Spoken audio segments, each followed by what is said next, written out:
तो ये प्रश्न क्या किया गया था? हाँ चलो फिर तो जो प्रश्न किया गया था, केनेसिकम पतति प्रेषितम मन केन प्राणा प्रथमा प्रेत युक्तः केनेसिकां वाचमिमां वदन्ति चक्षु श्रोत्रम काऊ देवो युनक्ति। मन किसके द्वारा प्रेरित होकर विषयों में जाता है?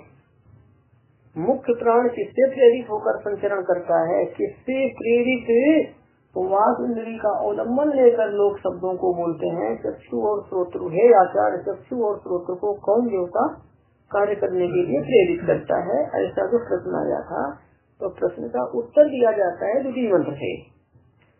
श्रोत्रस्य श्रोत्रम मनसो मनो यत् वाचो हा वाचम स उ प्राणस्य प्राणः चक्षुषः चक्षुरतिमुच्य धीराः प्रेत्यस्मात् लोकात् अमृता भवन्ति। श्रोत्रस्य श्रोत्रम मनसो मनो यत् वाचो वाचम स उ प्राणस्य प्राणः चक्षुश्चक्षुरतिमुच्य धीराः प्रेत्यस्मात् लोकात् अमृता भवन्ति।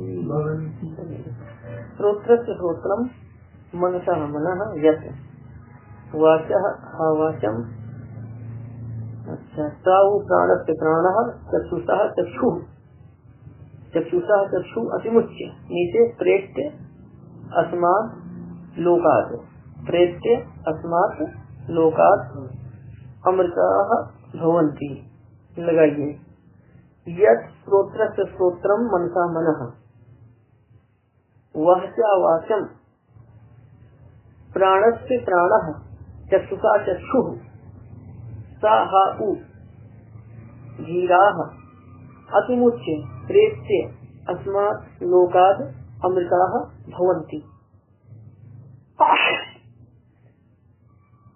यत् श्रोत्रस्य श्रोत्रम मनसः मनः वाचः वाचम प्राणस्य प्राणः चक्षुषः चक्षुः सः हा उ धीराः अतिमुच्य प्रेत्य अस्मात् लोकात् अमृताः भवन्ति। यत् जो, तो प्रश्न था ना कि मन किससे प्रेरित होकर के विषय में जाता है,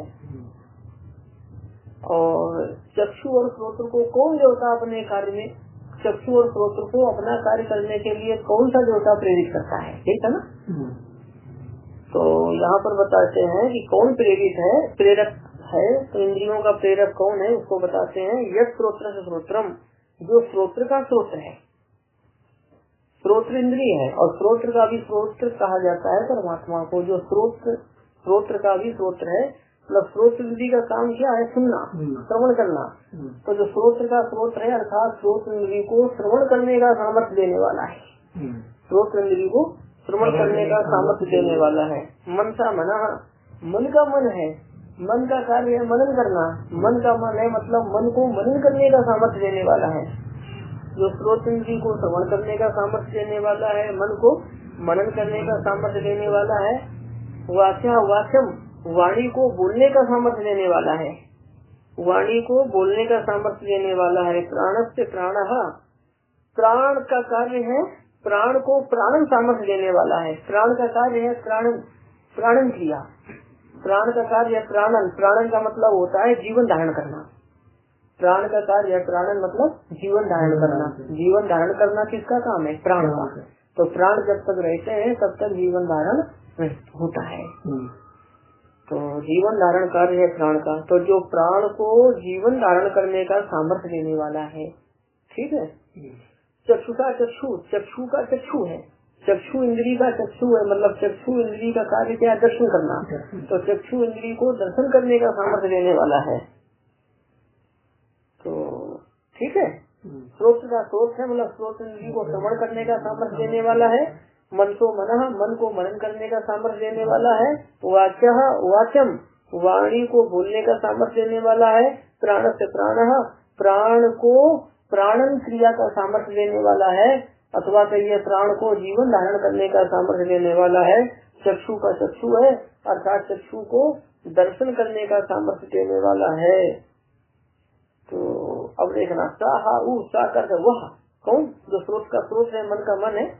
हाँ, तो उससे तो वह हा करते प्रसिद्ध, कौन प्रसिद्ध? परमात्मा। ऊ करते ही, वह प्रसिद्ध परमात्मा ही, इतना जोड़ना, वह प्रसिद्ध परमात्मा ही तुम्हारे द्वारा मन आदि के प्रेरक रूप से पूछा गया है। के नहीं सितम पद प्रेरितम बना प्रश्न था ना। तो वह प्रसिद्ध सा कर वह कौन? जो स्रोत का स्रोत है। पूर्व में कहा गया हा करते प्रसिद्ध परमात्मा, वो मतलब ही वह प्रसिद्ध परमात्मा ही तुम्हारे द्वारा मन आदि के प्रेरक रूप से पूछा गया है। वह प्रसिद्ध परमात्मा ही तुम्हारे द्वारा मन आदि के प्रेरक रूप से पूछा गया है, ऐसा कहते हैं।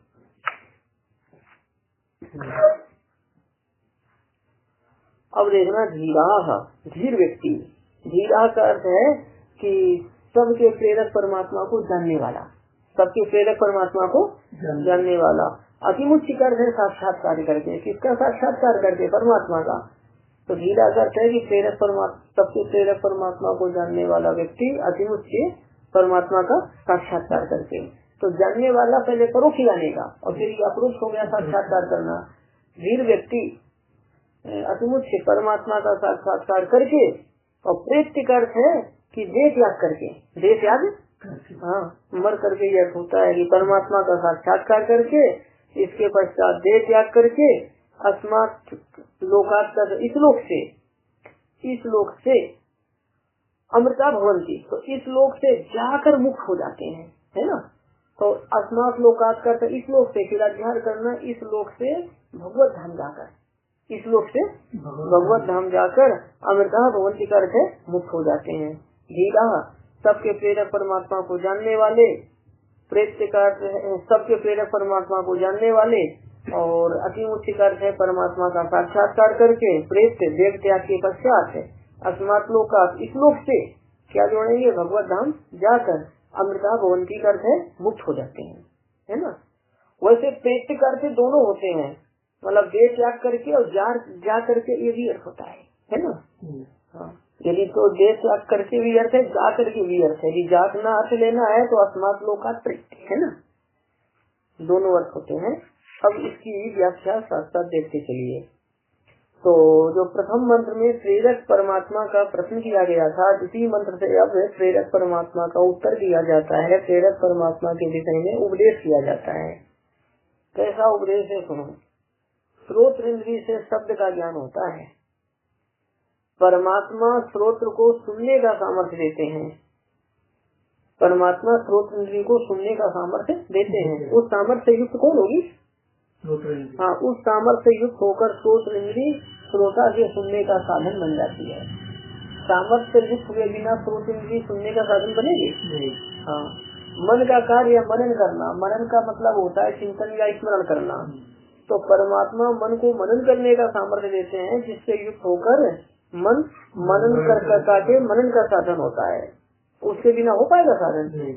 वक्ता क्या करता है? वाक इंद्रिय के द्वारा शब्द को बोलता है। वाक इंद्रिय को बोलने का सामर्थ्य प्रदान करने वाले परमात्मा है।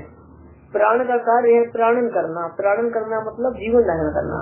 जीवन धारण करना प्राण का कार्य है, और उसे प्राण को प्राणन सामर्थ्य देने वाले परमात्मा है। इस सामर्थ्य से युक्त होकर प्राण क्या करता है? इस सामर्थ्य युक्त होकर प्राण के द्वारा कौन जीवन धारण करेगा? जीव। इस सामर्थ्य युक्त होकर प्राण के द्वारा कौन जीवन धारण करता है? जीव। और चक्षु का कार्य है दर्शन करना, देखना। दृष्टा जीव के दर्शन की साधन कौन है? चक्षु इंद्रिय। दर्शा जीव के दर्शन की साधन चक्षु इंद्रिय को देखने का सामर्थ्य प्रदान करने वाले परमात्मा है। चक्षु इंद्रिय को दर्शन करने का सामर्थ्य प्रदान करने वाले परमात्मा है। इस प्रकार श्रोत आदि इंद्रियां परमात्मा से सामर्थ्य पाकर ही अपना कार्य करने में समर्थ होती हैं। तो इन श्रोत आदि को कार्य करने के लिए सामर्थ्य प्रदान करने वाले, कार्योपयोगी सामर्थ्य प्रदान करने वाले परमात्मा हैं। और परमात्मा से सामर्थ्य पाकर ये इंद्रियां अपना कार्य करने में समर्थ होती हैं।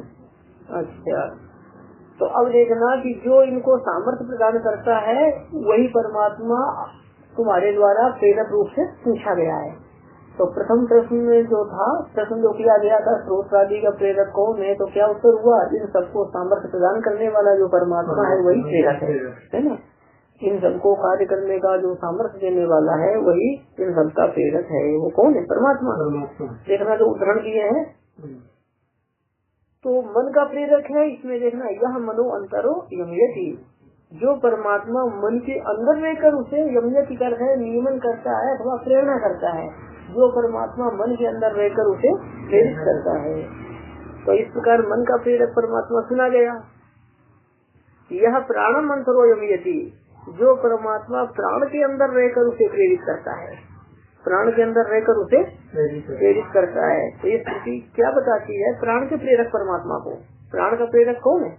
श्रुति कह रही है। मनोमंत्रो यदि श्रुति कह रही है कि मन का प्रेरक परमात्मा है।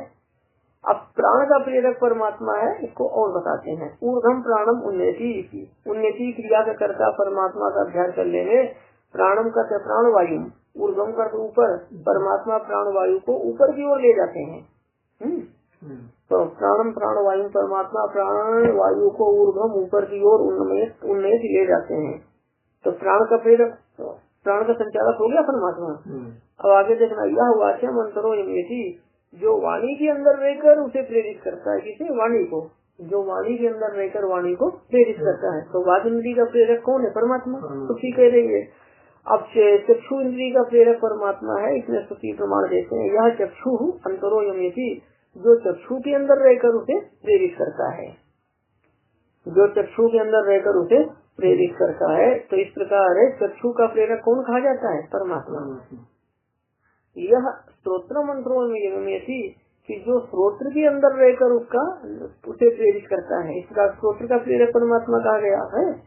और इतना ही नहीं, सब कुछ परमात्मा से प्रेरित है। मत्ता सर्वम प्रवर्तते, गीता में भगवान ने कहा है कि मुझ परमात्मा से प्रेरित संपूर्ण जगत कार्य करने में प्रवृत्त होता है। मेरे से प्रेरित होकर संपूर्ण जगत अपने कार्य करने में प्रवृत्त होता है। ऐसा मत्ता सर्वम प्रवर्तते यहाँ पर कहा है।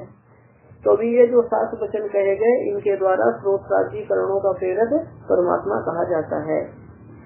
अब ध्यान देना, तो प्रेरक का क्या होता है? प्रवृत्ति का हेतु। प्रवृत्ति का स्रोत्रादि इंद्रियों की जो अपने अपने कार्य करने में प्रवृत्ति होती है, तो वो किसके कारण होती है? परमात्मा के कारण। उन प्रवृत्ति का कारण कौन है? परमात्मा।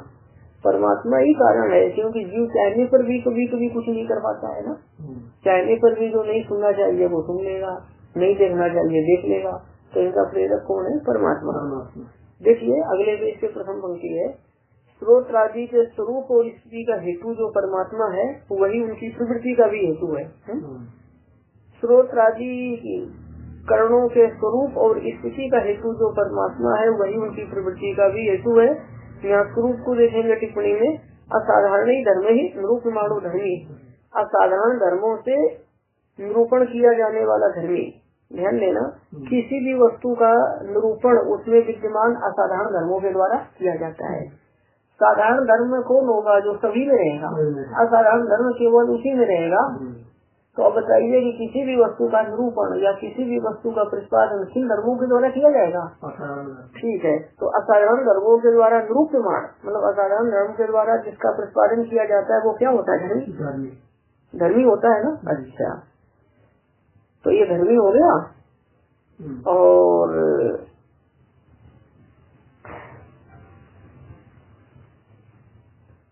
एक मिनट, ये देखिए यहाँ पर स्वरूप था ना मूल में। तो असाधारण धर्मों के द्वारा जिसका निरूपण किया जाए उस धर्मी को स्वरूप कहते हैं। उस धर्मी को क्या कहते हैं? पता ही। स्रोत्रादि का स्वरूप कौन होगा? स्रोत्रादि। ठीक है। और स्थिति का टिप्पणी में देखेंगे, स्थिति नाम उक्त रूप से कालांतरा अनुवृत्ति। उक्त रूप का जो आपका स्वरूप हो गया ना, तो उक्त रूप से उक्त स्वरूप की कालांतर में विद्यमानता, उक्त स्वरूप की कालांतर में विद्यमानता स्थिति कहलाती है।